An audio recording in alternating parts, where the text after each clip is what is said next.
2022년 신년 감사주일로 지킵니다. 새해 첫 주 하나님 앞에 나와 예배를 드릴 수 있는 은혜를 주신 것에 감사를 드립니다. 우리는 아무렇지도 않게 일상적으로 또 한 해를 보내고 또 한 해를 맞이합니다. 또 하루를 보내고 또 다른 하루를 맞이하죠. 그러나 이 하루는 우리는 평범하게 맞이하고 평범하게 보내는 하루이지만 어떤 사람에게 있어서는 그토록 살고 싶었던 하루라고 하는 사실을 기억할 수 있기를 바랍니다. 또한 우리의 인생에도 언젠가는 더 살고 싶어도 더 살 수 없는 날들이 우리에게 다가오고 있다고 하는 것을 기억할 수 있기를 바랍니다.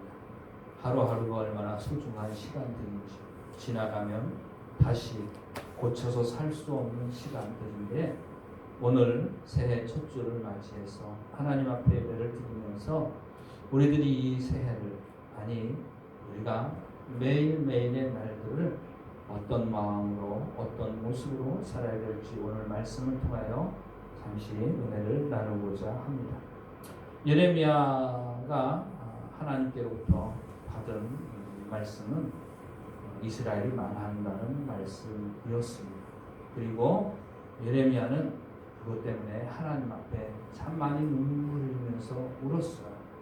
그러면서 눈물의 선지자라고 하는 별명이 붙을 정도로 그렇게 타락하고 부패한 이스라엘, 그리고 그 이스라엘을 심판하시는 하나님의 역사를 계시로 받고 난 다음에 참으로 그것 때문에 안타까워서 많은 눈물을 흘렸죠. 예레미야 애가는 예레미야의 슬픈 노래라고 하는 의미인 것입니다. 참으로 슬픈 마음으로 기도하죠.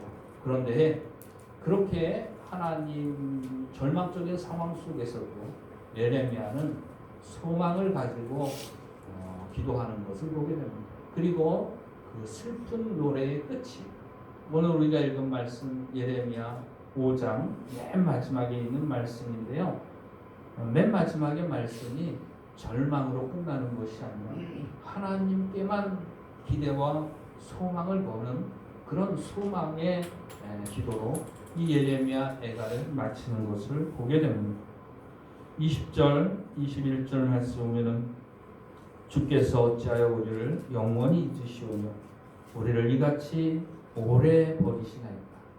주님께서 나 같은 사람을 잊지도 않으시고 버리지도 않으셨다는 그런 의미인 것입니다.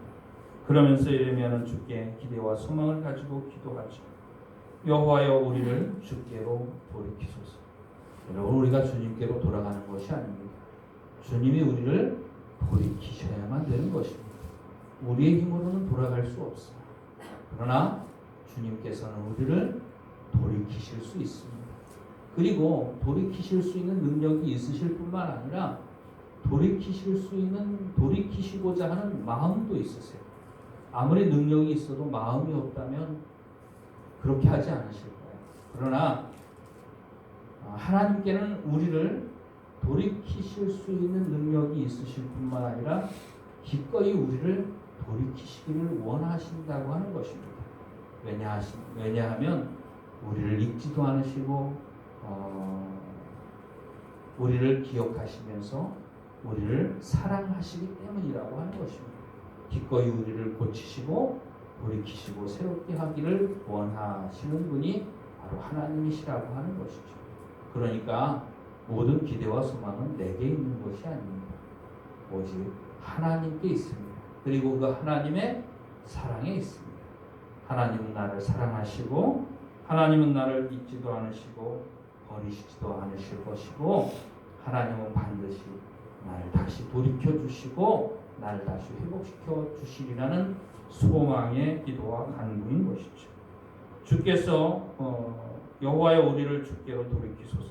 그리하시면 우리가 주께로 돌아가겠사오니 우리의 날들을 새롭게 하사 옛적 같게 하옵소서. 참 진정으로 예수님을 만나고 신앙생활한 사람들이라면 마음속에 옛적의 일들을 생각해 보시기를 바랍니다. 하나님께서 우리를 새롭게 하셨던 날이 있습니다. 하나님께서 우리를 변화시켰던 날이 있습니다. 그날의 기쁨과 감격이 수십 년이 지나도 아직도 우리의 기억 속에 생생하고 그 감격이 아직도 우리에게 생생하게 남아있는 그 기억이, 그 체험이 분명하게 우리 가운데 있다고 하는 것입니다. 우리의 날을 새롭게 하사 옛적 같게 하옵소서라고 하는 말은 바로 주님을 처음 만났던 그 자리로 다시 돌아가고, 주님을 처음 만났던 그 마음으로 다시 돌아가고, 주님을 처음 만났을 때의 그 행실로 다시 돌아가는 것이 바로 옛적 같게 되는 것이고, 그것이 바로 새롭게 되는 것이라고 예레미야 선지자는 고백하고 있는 것을 보게 됩니다. 새날이 되었습니다. 새해가 되었고 우리가 새날을 맞이하게 되죠. 양력으로 신년감사주의를 지킵니다만 우리가 전통적으로 지키는 절기는 음력 명절 설이죠. 그때가 음력으로 한 해가 시작되는 절기이죠. 음력 명절에는 예전에 우리 모든 식구들이 다 함께 모여서 믿음의 가정들은 하나님 앞에 예배를 드리고 새해를 시작을 하게 되죠.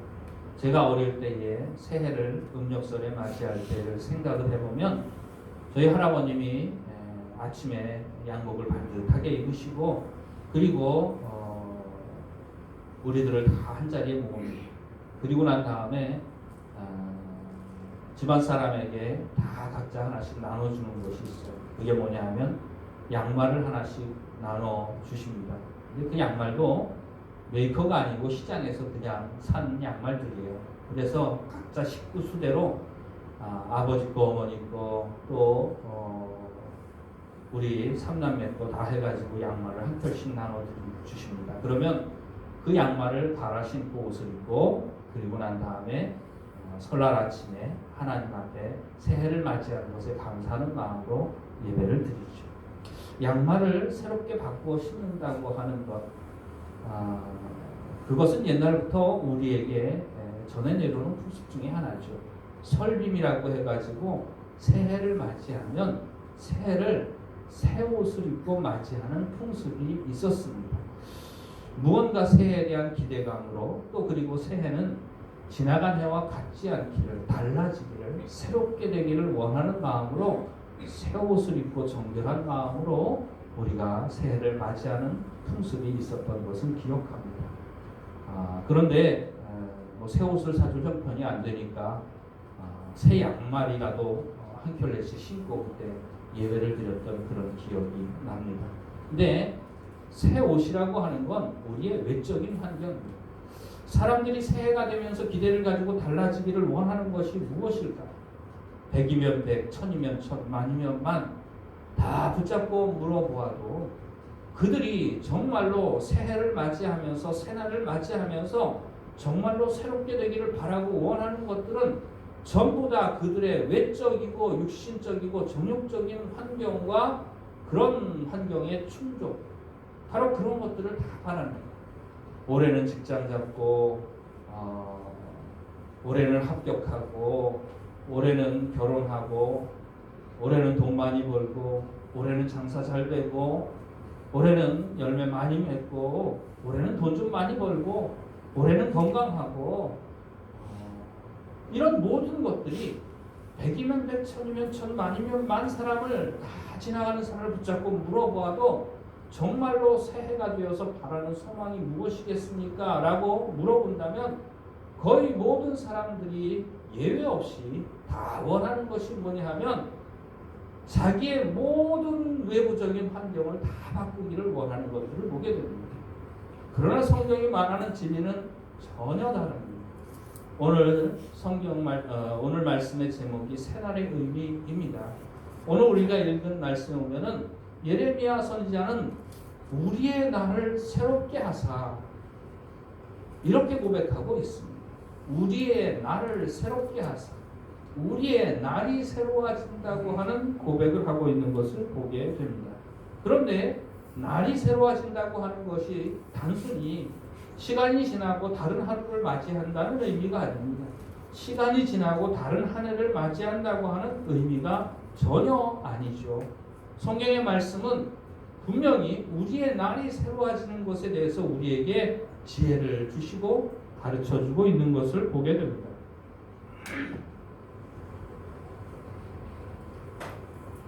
성경 말씀 로마서 12장 2절 말씀 보면은 너희는 이 세대를 본받지 말고 오직 마음을 새롭게 함으로 변화를 받아 하나님의 선하시고 기뻐하시고 온전하신 뜻이 무엇인지 분별하도록 하라. 이렇게 말하고 있습니다. 마음을 새롭게 하는 것. 사도 바울은 로마서 12장 2절에 마음을 새롭게 하는 것으로 변화를 받으라고 말하고 있습니다. 세상 사람들은 새해 바라는 소망이 내 바깥의 모든 환경을 다 바꾸기를 원하지만 성경은 우리에게 줄곧 일관적으로 말씀하시는 가르치시는 진리가 뭐냐 하면 바깥의 모든 환경을 바꾸는 것이 새로워지는 것이 아니라 내 마음을 새롭게 하는 것이 진정으로 너에게 필요한 것이고 진정으로 새롭게 되는 것이다 라고 우리에게 가르쳐주고 있습니다. 사도 바울은 에베소서에서도 에베소서 4장 21절 24절 말씀을 보면 진리가 예수 안에 있는 것 같이 너희가 과연 그에게서 듣고 또한 그 안에서 가르침을 받았을진데 너희는 유혹의 욕심을 따라 썩어져가는 구습을 쫓는 옛사람을 벗어버리고 의와 진리의 거룩함으로 지으심을 받은 새 사람을 입으라. 이렇게 권면하고 있는 것을 보게 됩니다. 의와 진리의 거룩함으로 지으심을 받은 새 사람을 입으라.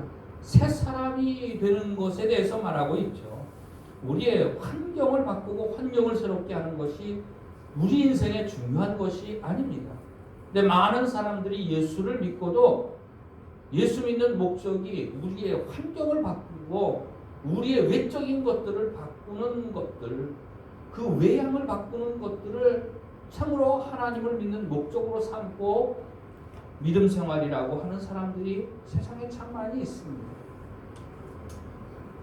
그러나 성경은 우리의 외적인 것이 아니라 우리의 내적인 것에 대해서 말하고 있고 우리의 심령이 새로워지는 것, 우리의 심령이 의와 진리의 거룩함으로 지으심을 받는 사람으로 변화되는 것, 바로 그것이 새 사람을 입는 것이라고 우리에게 말씀하고 있는 것입니다. 오직 심령으로 새롭게 돼요. 에베소서에서 사도 바울이 말한 것과 같이 오직이라는 말은 다른 것 말고 이것만이라고 하는 뜻입니다. 우리 한번 따라해 볼까요? 오직 심령으로 새롭게 되어 2022년을 맞이하면서 우리가 신년 새해 첫 예배 하나님 앞에 첫 주일 예배 신년 감사 예배로 드립니다마는 이때 우리가 하나님 앞에 품고 기도해야 하는 것이 뭐냐 하면 오직 심령으로 새롭게 되기를 구하시기를 주의 이름으로 축원을 드립니다. 참으로 세상이 다 바뀌고 내 환경이 다 바뀌고 새롭게 되어도 내 심령이 새로워지지 않으면 아무 의미도 없고 아무 소용도 없다고 하는 것입니다. 새해를 맞이하였고 새날을 맞이하였지만 내 심령이 변화되지 않으면 이전과 같은 모습으로 이전과 같은 해를 살아갈 수밖에 없는 것이죠. 마태복음 19장 28절 말씀 보면은 제가 여러 번 여러분들에게 말씀을 드렸지만 예수께서 가라사대 내가 진실로 너에게 이르노니 세상이 새롭게 되어 인자가 자기 영광의 자리에 앉을 때에 나를 따르는 너희도 12보좌에 앉아 이스라엘 12지파를 다스리라. 이런 말씀이 기록되어져 있습니다. 이것을 마지막 때에 일어나는 일이라고 많은 사람들이 가르치고 있습니다만은 제가 여러분들에게 여러 번 강조를 했습니다. 세상이 새롭게 되어 인자가 자기 영광의 자리에 앉을 때에 세상이 새롭게 되는 날이 언제입니까? 세상이 새롭게 되는 날은 언제냐 하면 바로 예수님께서 이 땅에 오셔서 세상의 모든 죄인들을 죽으시고 부활하셔서 누구든지 예수 그리스도를 믿기만 하면 예수 안에서 새 사람이 되고 새로운 피조물로 만들어주시는 구원의 길을 열어주신 것이 바로 세상이 새롭게 되는 날이라고 하는 것입니다. 주님이 다시 오실 때에 세상은 새롭게 됩니까? 예수님이 다시 이 땅에 재림하실 때의 일에 대하여 성경은 기록하고 있습니다만은 세상이 새롭게 된다는 말이 없습니다. 세상이 새롭게 되는 것이 아니라 예수님이 오실 때는 이 땅에 있던 우리 눈에 보이는 이 모든 물질적인 세계는 다 없어질 것입니다. 베드로 사도는 그것에 대해서 아주 극적으로 이야기를 하고 있죠.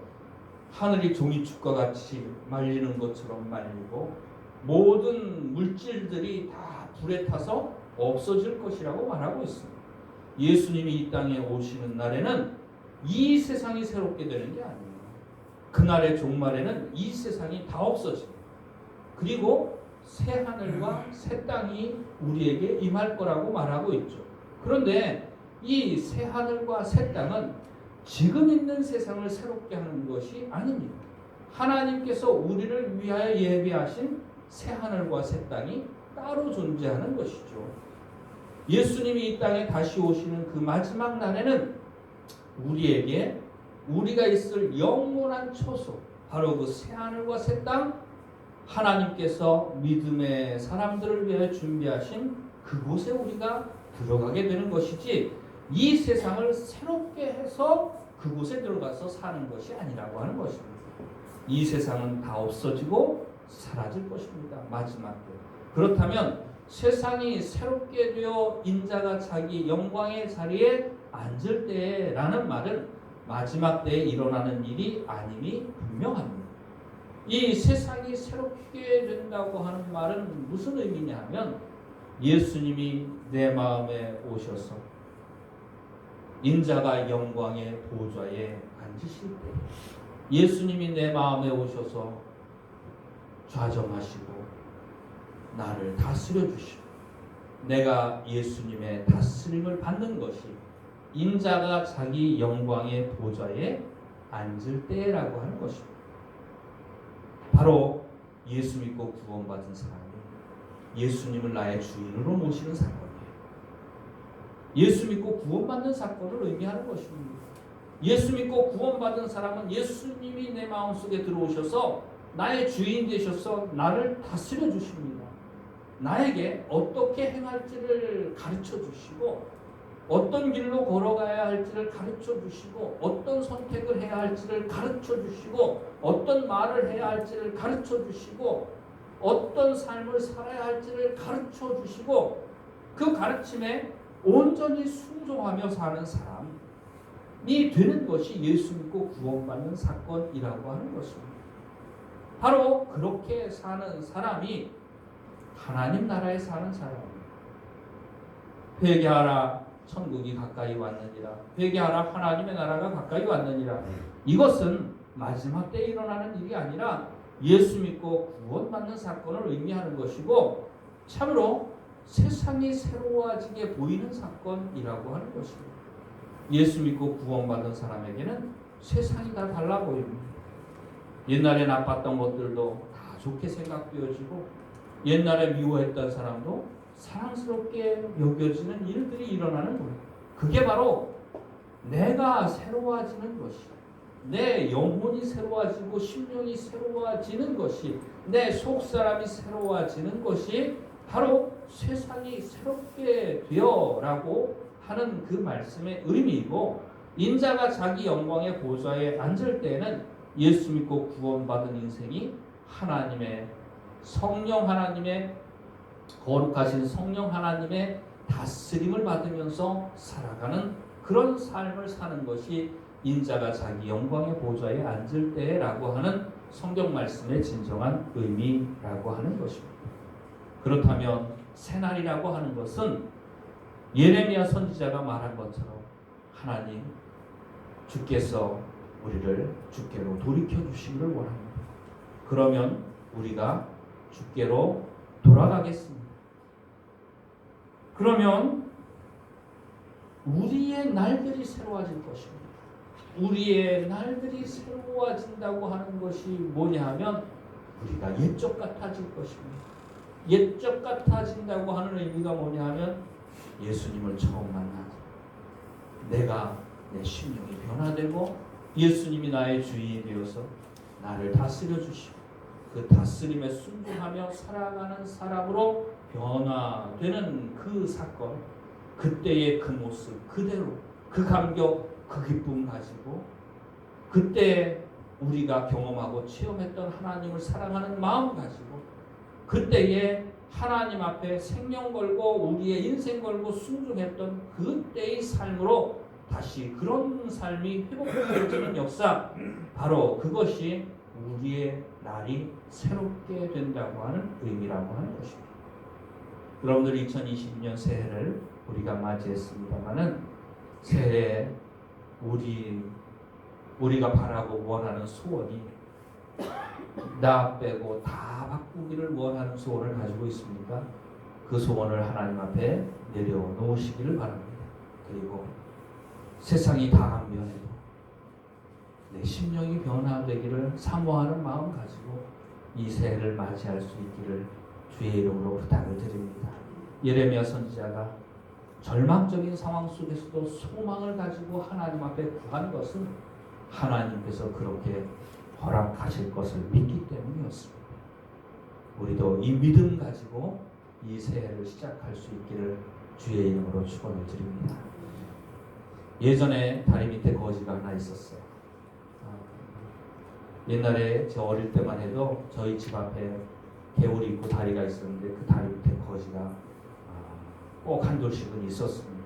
가만히로 거적대기로 이렇게 문같이한 문을 해놓고 거기에서 밥그릇 가지고 돌아다니면서 밥을 얻기도 하고 돈을 얻기도 했던 그런 거지들이 있었어요. 어릴 땐 무서워가지고 그런 사람들 보면 피해 다니고 했었던 기억이 납니다. 근데 다리 밑에 예전에 어떤 거지가 있었어요. 빌어먹고 동냥하고 아침에 일어나면은 시냇물에다가 세수하고 다리 밑에서 그렇게 살았습니다. 근데 그 거지가 왕의 아들인 것이 드러나게 되었어요. 그래서 그 거지가 졸지에 왕자가 되었습니다. 왕궁으로 들어가게 되었고 또 왕자로서의 삶을 시작하게 되었습니다. 편안하게 자기 잠자리에서 잠을 자고 아침이 되었습니다. 신하들이 일어나서 왕자님 일어나셨습니까 하고 들어가니까 문을 열고 들어가니까 왕자님이 안 보이는 거예요. 사라진 거예요. 어디로 가셨는지 신하들이 여기저기 찾아서 불나게 돌아다니기 시작을 했습니다. 그랬는데 그 왕자가 궁궐담을 넘으려고 안간힘을 쓰는 것을 발견하게 되었습니다. 그러다가 결국에는 그 담 위로 올라서게 되었어요. 왕자님 어디 가십니까? 신하들이 물었어요. 그랬더니 그 왕자가 하는 얘기가 세수하러 간다 그러더래요. 아니 왕자님 세수하러 어디를 가십니까? 그랬더니 다리 밑에 세수하러 간다. 여러분들 늘 그 왕자가 거지였을 때 세수하던 곳이 어디야? 다리 밑에 시냇가에서 세수를 했었던 거야. 근데 왕자가 되어서도 버릇을 버리지 못하고 습성을 버리지 못하는 모습을 보입니다. 우리들의 모습이 그 모습이 아닙니까? 우리가 마귀의 자식으로 종노릇하며 죄만 짓던 인생이 하나님의 자녀로 신분이 변화된 거 아닙니까? 하나님의 자녀로 우리의 신분이 변화되었다면 신분에 맞게 생활이 변화되는 것이 당연한 것이 아니겠습니까? 근데 하나님의 자녀로 신분은 변화되었는데 생활이 변하고 안 되는 것이 오늘날 예수 믿는 사람들의 가장 큰 문제 중에 문제예요. 여러분들의 신분이 마귀의 자식에서 하나님의 자녀로 변화되었음을 분명하게 기억할 수 있기를 바랍니다. 그리고 그 신분에 맞는 생활이 여러분들의 삶의 변화로 나타날 수 있기를 주의 이름으로 부탁을 드립니다. 올 한 해 2022년을 맞이하면서 참으로 우리가 가져야 되는 마음의 소원, 나 말고 세상을 다 바꾸자고 하는 소원 말고 세상 말고 세상이 다 안 바뀌어도 나를 바꾸어 주시기를 원합니다. 하나님의 자녀의 신분에 맞는 그런 생활로 그런 삶으로 나를 바꾸어 주시기를 원합니다. 라는 기대를 가지고 이 하루를 이 새해를 맞이하면서 또 이 새해를 살아가는 가운데 하나님이 우리에게 그 은혜를 내려주시고 우리가 날이 새로워지는 것뿐만 아니라 우리의 심령이 새로워지는 귀한 은혜가 저와 여러분에게 있기를 주의 이름으로 축원을 드립니다. 기도드리시겠습니다.